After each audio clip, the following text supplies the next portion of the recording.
साम्राज्य, सामान्यांचा असामान्य आवाज. सोलापूर येथील श्री सिद्धेश्वर कृषी प्रदर्शनात आयोजित डॉग शोला दरवर्षीप्रमाणे यंदाच्या वर्षीही उत्स्फूर्त प्रतिसाद मिळाला. तब्बल 300हून अधिक देशी विदेशी श्वानांचा यामध्ये सहभाग होता.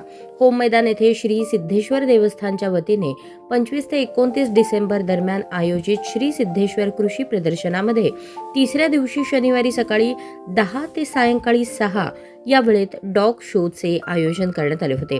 या शोचे उद्घाटन देवस्थानचे मल्लीनाथ मसरे यांच्या हस्ते करण्यात आले. यावेळी श्री सिद्धेश्वर सहकारी बँकेचे माजी अध्यक्ष प्रकाश वाले तसेच स्मार्ट एक्सपोचे संचालक सोमनाथ शेटे यांची उपस्थिती होती.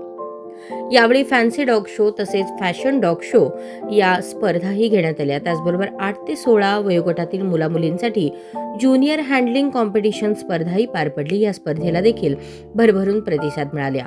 या प्रदर्शनात Pomeranian, Siberian husky, golden retriever, German shepherd, Labrador, Doberman, Rottweiler, American गुली, great Dane, Dalmatian, Shih Tzu, Lhasa Apso, Cane Corso, spaniel, beagle, French golden, bulldog, boxer, Belgium, मेलोनॉइज,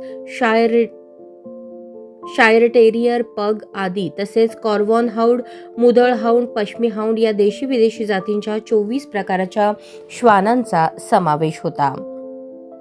या स्पर्धेसाठी pets world and pet gallery सोलापूरचे आर्यन दळवी, स्वप्ना दळवी, शलवारी श्राफ, महेश माने, अभिजित कंपली यांच्यासह संगमेश्वर महाविद्यालयाच्या विद्यार्थ्यांचे सहकार्य लाभले.